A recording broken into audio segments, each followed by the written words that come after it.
Hi hello నమస్తే అండి. అందరు బాగున్నారా? నేను కూడా చాలా చాలా బాగున్నానండి. నిన్న ఆదివారం వీడియో అన్నమాట. నిన్న పౌర్ణమి కదండి, అందుకు ఈ వీడియో అయితే మీకు పెడుతున్నానండి. నిన్న పౌర్ణమి రోజు శ్రీ కాలభైరవ ఆలయానికి అయితే వెళ్ళామండి. నిన్న దర్శనం జరిగింది మాకు. చాలా బాగా జరిగిందండి. దర్శనం చేసుకున్నాము.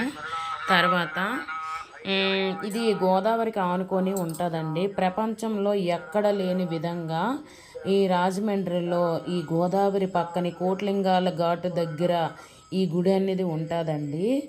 ఈ శ్రీ కుబేర స్వర్ణ ఆకర్షణ కాలభైరవ స్వామి ఆలయములో మాత్రమే ప్రసాదంగా మనకి నాణ్యాలు ఇస్తారండి.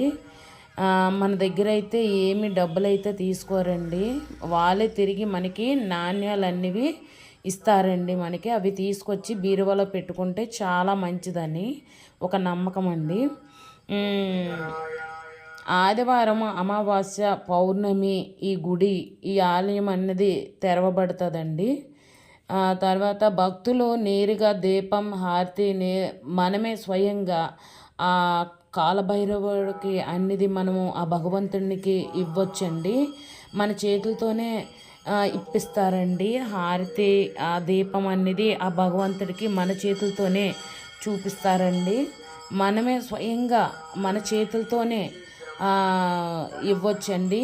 ఈ భార్యాభర్తలు అనుబంధం చాలా బాగా ఉంటుందండి. భార్యాభర్తలు కలిసి వెళ్ళిన పిల్లలకి ఉద్యోగంగా మన ఇంట్లో సమస్యలు ఏమైనా ఉన్న ఈ దేవాలయం అనేది దర్శించుకుంటే చాలా మంచిదని ఒక నమ్మకం అండి. ఎవరైనా అమావాస్య పౌర్ణమి ఈ 2 రోజుల్లోనే ఈ గుడి అనేది తెరుస్తారు కాబట్టి వచ్చి ఒకసారి దర్శనం చేసుకోండి. నేను ఎందుకు చెప్తున్నానో నాకైతే అనుభవం ఉంది కాబట్టి ఈ గుడికి వెళితే చాలా మంచి జరుగుతుంది కాబట్టి నేను మీకు చెప్తున్నానండి.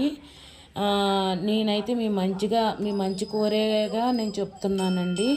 పిల్లలు ఏ ఉద్యోగము రాకపోయినా వాళ్ళు సరైన విధానంలో ఉండకపోయినా ఈ ఆలయంలోకి వెళ్ళి ఒక చీటీలో రాసి ఆ ఉండిలో వేస్తే స్వామీజీ అవన్నీ చదివి దేవుడికి అనేది అడుగుతారంటండి. అదొక నమ్మకం అన్నమాట. ఇక్కడ వచ్చి మీరు ఏంటనేది మీ ప్రాబ్లమ్స్ అన్నీ ఒక చీటీ మీద రాసి ఆ ఉండిలో వేయొచ్చండి. మీరు ఆ స్వామీజీని కలవలేరు కాబట్టి ఈ చీటీల ద్వారా ఆయన అవన్నీ చదువుతారండి. మనకి ఒక్కొక్కరుగా అయితే ఆయన మనకి స్వామీజీ ఆన్సర్ ఇవ్వలేరు కాబట్టి ఇలాగ చీటీలు బట్టి మనం రాసి అందులో ఉండిలో వేస్తే మన సమస్యలన్నీ గురువు గారు కాలభైరవ స్వామిని అయితే అడుగుతారంటండి. మీరు ఎప్పుడైనా వీలు చూసుకొని ఒకసారి వచ్చి ఈ దర్శనం చేసుకుంటారని నేనైతే మనస్ఫూర్తిగా మీ మంచి కోరి నేనైతే చెప్తున్నానండి. తర్వాత వారణాసి అమ్మవారు కూడా ఇక్కడ ఆలయం అనేది ఉన్నదండి. అమ్మవారి దర్శనం కూడా చేసుకోండి. ఇలాగ గోదావరి పక్కనే ఉంటుందండి. చాలా చాలా మీకు చాలా ఆనందంగా అయితే ఉంటుందండి. వచ్చినందుకు ఈ గుడి దర్శనం చేసుకుంటే మీ మనసు చాలా సంతోషంగా చాలా మనశ్శాంతిగా అయితే మీకు ఉంటుందండి. నేను నిజంగా చెప్తున్నానండి. చాలా ప్రశాంతంగా ఉంటుందండి ఈ ఆలయానికి వస్తే. అలాగే ఎవరికైనా నాగదోషం ఏమైనా ఉన్నా కూడా ఇక్కడ అదే విగ్రహం అనేది ఉన్నదండి. మీ దోషాలు ఏమున్నా ఇక్కడ మొత్తగా పూజలు చేసుకుంటే చాలా మంచిదండి. ఈ ఆలయంలో ఒక్కసారి వచ్చి దయచేసి వచ్చి దర్శనం చేసుకోండి. నేను ఎందుకు చెప్తున్నానో అర్థం చేసుకోండి. చాలా చాలా మీకైతే ప్రశాంతత దొరుకుతుంది. తర్వాత మీ ఇంట్లో ఏ బాధలు ఉన్నా మీకు చాలా అవన్నీ తొలగిపోతాయండి. నేను చెప్తున్నాను. నేను అనుకోకుండా మా తోటికోడళ్ళు నేను కలిపి గుడికి వెళ్ళామండి. నిజంగా ఆ రోజు మాకు ఈ దర్శనం దొరకడం చాలా ఆనందం అనిపించింది. ఎందుకంటే 2 రోజులే తీస్తారండి. ఈ గుడి అనేది అమావాస్య పౌర్ణమికే ఈ 2 రోజులు మాత్రమే తీస్తారండి. మన దగ్గర ఈ గుడిలో ఏమీ ఆశించరండి. ఒక్క రూపాయి కూడా మనం ఉండిలో వేయకూడదండి. తిరిగి వాళ్ళే మనకి ప్రసాదంగా నాణ్యాలు ఇస్తారండి. అవి తీసుకొచ్చి మన బీరువాలో పెట్టుకుంటే మనకి కొన్ని కష్టాలు తీరుతాయని ఒక నమ్మకం అంటండి.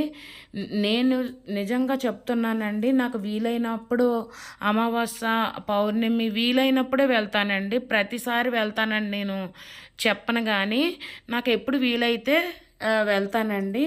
కానీ నిన్న అనుకోకుండా మ్యారేజ్కి వెళ్ళామండి. పెళ్ళి అనమాట మా చుట్టాలది.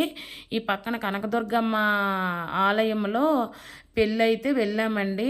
మా అదృష్టం ఏంటంటే వాళ్ళది 8 గంటల ముహూర్తం అనమాట. 8 గంటల ముహూర్తం అయితే పెళ్ళి చూసుకొని అక్కడ కూర్చుంటే ఇంకా గుడి తెరిచి ఉన్నది. ఇంకా అలా వెళ్ళామండి. మా అదృష్టం అనుకోవాలండి. ఆ పెళ్ళి కోసం వెళ్ళి ఆ కాలభైరవ దర్శనం అయితే మాకు దొరికిందని మా తోటికోడలు నేను చాలా సంతోషించామండి. నిజంగా దర్శనం దొరకడము నిజంగా చాలా తృప్తి ఉంటుందండి. ఒక్కసారి మీరు ఈ గోదావరి తీరాన ఉన్న ఈ గుళ్ళకు వచ్చి మొత్తం అండి ఈ పుష్కరాల ఘాటు నుంచి కోటిలింగాల ఘాటు వరకు దేవాలయాలు అయితే మీకు అడుగడుగునా మీకు దర్శిస్తాయండి. మీరు వచ్చి నిజంగా ఆ గుడులన్నీ ఒక్కసారి వచ్చి చూడండి. చాలా చాలా బాగుంటుందండి. ప్రశాంతంగా అయితే మీకు నేను 100% చెప్తున్నాను. మీకు నిజంగా మనశ్శాంతిగా ఉంటుందని నేను చెప్తున్నానండి. ఒకసారి వచ్చి దర్శించండి. Thank you so much.